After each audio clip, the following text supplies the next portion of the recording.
Hey everyone, welcome back to my channel. So today I'm going to be setting up my journal for the month of April, and of course I'm using my bullet journal by Arch and Olive, and you can use my code ARTANBOUJOS to get 10% off, which also helps to support me and my channel.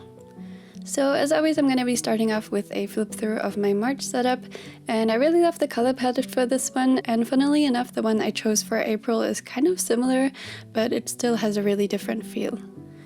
For this month I wanted to do a matcha theme, which I've been wanting to do for quite some time, and I thought April would be really fitting. And for the colors I chose some lighter and darker green shades, as well as a very light greenish gray and a light pink for some flowers. I'm also going to be using a white acrylograph for correcting some mistakes and little details, and also some stamps this time, as well as 2 washi tapes, but just to kind of trace around them for the cups. First, as always, I'm going to be making a little calendar on the left page, and I just started by coloring in the background for the weekdays on the top with the sort of mid-tone green, which will be one of my main colors for the setup. Then I wrote the weekdays as well as the dates with a darker green, and this one is very similar to the other dark green I chose, but I wanted the lettering to be a bit thinner, so I chose this marker because it also has a fine liner tip on one side. As for the sizing, it's the same as always, so the days are 2 spaces wide, and then I write the dates into 1 space, leaving another space empty in between the weeks so it's not too close together. For the empty days on the bottom, I used the pink marker to cross them out, and then I also used the other dark green I mentioned to make some lines in between the weeks for a bit of separation. And I bumped into my desk a bit, so sorry about the shaky footage at the end. Moving on to my cover page, I was super inspired by 2 spreads I saw on Pinterest, so I wanted to recreate this sort of cup design but make it a bit more simplified. Now this setup will be a bit more on the drawing heavy side, but I still tried to make the design really simple to recreate, so if you try it, let me know how it goes. For the cups, I first used the lightest green and traced around the bigger washi tape, and then I also added the handles of the teacups. Next, I used the mid-tone green for the actual tea, and I did kind of struggle with finding the right shade for the matcha, and I don't think it's quite perfect, but I think because the green is more on the yellowish side, it works really well for this theme. For the latte art in the middle, I used the fine liner tip to first define the sort of general shape, and then I went in with the brush tip to fill in the empty spaces, and I think it ended up looking really cute.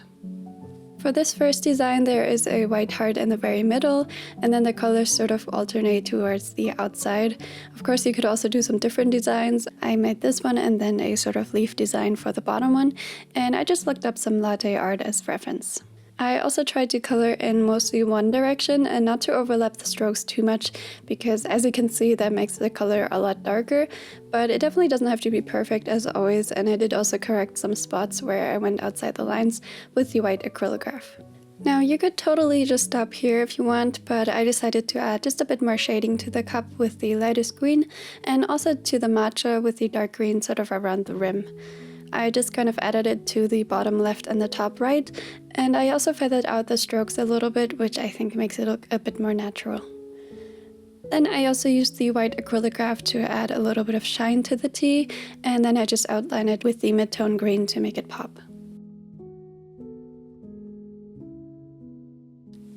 Then I just repeated the same steps for the cup on the bottom, and I did leave a bit of white space in between them because I was planning to add the title in the middle, and then also a bunch of tea leaves and some flowers, so I made sure that there was enough space left. As you can see, I made a different design here like I mentioned, so this one has 4 leaves and then a heart on the top, and I think this one is also one of the most common designs you see in latte art, but I'm definitely not an expert, and I think it would also be fun to include different ones, so let me know what you think in the comments. Now, like I said in the beginning, this setup is definitely more on the drawing heavy side compared to some of my previous themes, but I did really enjoy the process, and I experimented a lot with different variations before settling on this design, and I think the cover page ended up being one of my new favorite designs overall, so I'm really curious to hear what you guys think. I probably will run out of commentary for some of the drawing portions in this video, since it's always pretty much the same process, so I hope you don't mind, but I didn't want to speed up the footage too much so that you can still see what I'm doing a bit better. Anyway, like I mentioned, I also wanted to include some tea leaves and flowers, so I first used the darker green for some leaves that sort of peek out from the teacups, and then I also added some small flowers with the pink, which I think perfectly complements the color palette, and I just love how those little splashes of pink ended up looking with the green tones. Next, I used the lightest green for 2 borders on the sides just to give the design a bit more structure, and I also used it as well as the darker green to add some sparkles here and there, which helps to fill in any smaller empty spaces. For the title, I wanted to use some brown craft paper, and then I just used these stamps to write April on it. To make sure the letters are pretty straight, I used a ruler as a guide, which helps to line up the stamps a bit better. And then I just cut it to the right size and then glued it into the middle of the page, and I think the brown complemented the theme really well.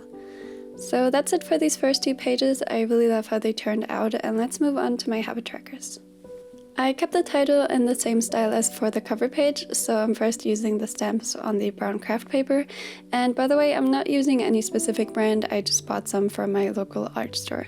And again, I'm making sure the letters are pretty evenly spaced and more or less straight, but if you do mess up, you can always just redo it since it's on a separate piece of paper, so I would just always recommend gluing it on afterwards. I did have to cut off a bit more since there's not a lot of space on the top, but it ended up working out perfectly.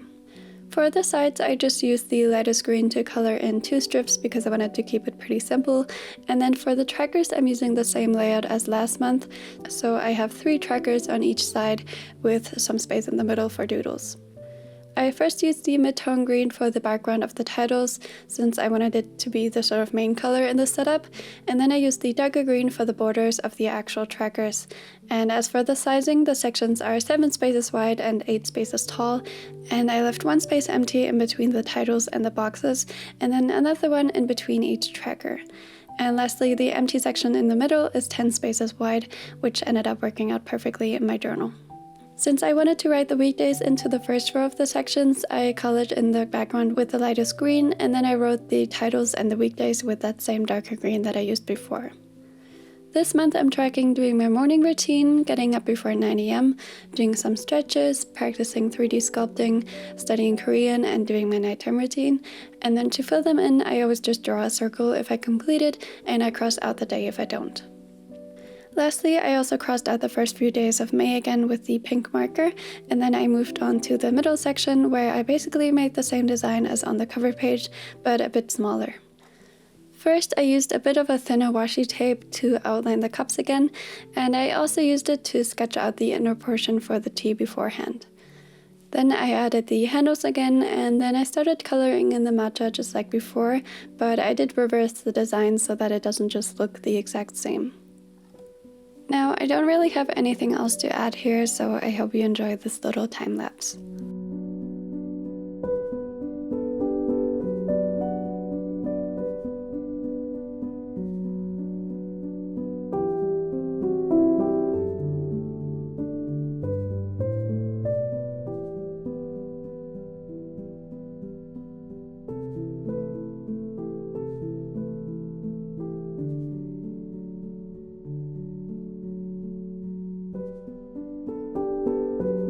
Next, I added the shading for the cups, and I always made sure to place it on the same side because it just makes a bit more sense if the shadows are all sort of consistent. And here I accidentally wasn't in frame for this first part, but I did add the darker green to the matcha again, and I feel like the 2 colors together ended up looking more like what I imagined for the matcha, because I think the mid-tone green is just not quite right on its own. But anyway, I also went over the edges between the 2 shades with the mid-tone green to kind of blend them together a bit more, and I think it ended up looking a lot more painterly, which I think works really well for this theme. Then I also added the white highlights, and then I filled the rest of the space with the tea leaves and flowers just like before. I really love using this dark green marker in particular because depending on how hard you press down, the color actually gets a bit darker since there's just a lot of ink in it, and I really love the effect it gives the leaves, but I think you can also recreate this effect with other markers. So as always, you don't have to have the exact same markers if you want to recreate this theme.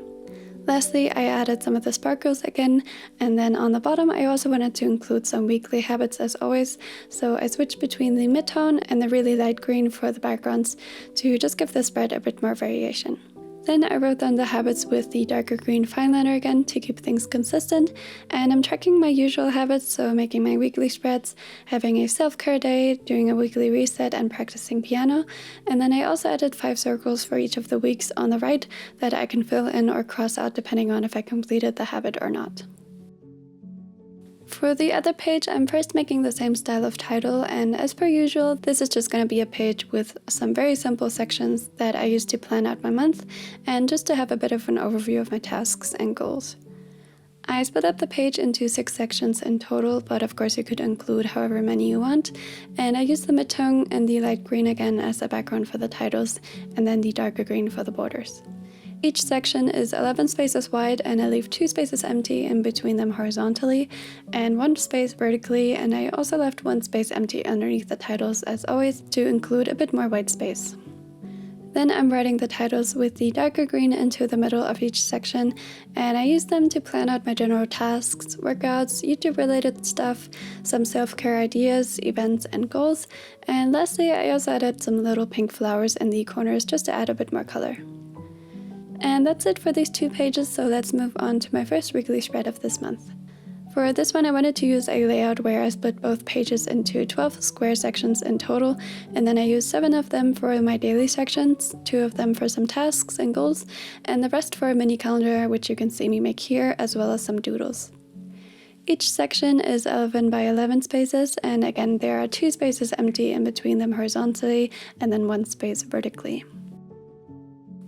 So for my daily sections, I used the mid-tone green once again as a background for the titles, and I placed 3 of them on the left page and the other 4 on the right page on the top. And this way I also have 2 more sections on the bottom of the right page for my tasks and goals like I mentioned, and I just used the lightest green as a background to kind of visually separate them a bit, and then I used the darker green for the borders again. To keep things consistent, I wrote the weekdays as well as the dates with the darker green fineliner, and I placed the weekdays in the middle on the top and the dates in the middle on the bottom of the sections. I did the same thing for the titles of the other 2 sections, and I also added the little pink flowers in the corners. Lastly, there was some more space on the left page, so I filled it with the same design as before, which I think ended up looking really pretty because it breaks up the very simple and clean sections. Now, as you may or may not know, I have started posting my weekly spreads in the community tab of my channel, so in case you're looking for some inspiration, you can check them out there. I think this is a great alternative to posting on Instagram because I just started really disliking writing the captions and like having to think about which hashtags to use, but I do love sharing them with you, so I hope this is a good compromise. I will try to post them around the end of the previous week, so Saturday or Sunday, but it depends on when I actually make them, so they might be a bit delayed every now and then. I have also been thinking about posting some YouTube shorts where I could include some real-time footage of drawing my doodles. I actually got a comment about this a while ago, so if that's something you would be interested in, definitely let me know in the comments. And as always, if you have any other ideas, questions, or suggestions, feel free to let me know as well. I try to read and reply to all of you, and I love hearing your opinions, so don't be afraid to reach out. Anyway, I had a lot of fun creating this theme, and I'm really happy with how the spreads turned out, so I hope you like them as well. Also, let me know what kind of a theme you're choosing for April. I was also considering making another cherry blossom theme because we do have a Japanese cherry tree in our garden and it blooms around this time, but I have done quite a few of those in the past, so coming up with a different one is getting a bit more difficult, to be honest. So then here I'm just adding some more flowers and sparkles to this doodle with the pink and the light and dark green, and then that's this spread all finished, so let's go ahead and do a little flip through. I really just love the color palette. I think the green and the pink are really fitting for spring, and I'm really excited for the weather to finally get a bit warmer again. As always, I really hope you guys enjoyed this video. If you did, remember to leave a like and subscribe if you enjoy my content and would like to see more. I hope you guys have a wonderful start into this month. Thank you so much for watching as always, and I hope I'll see you again next time. Bye!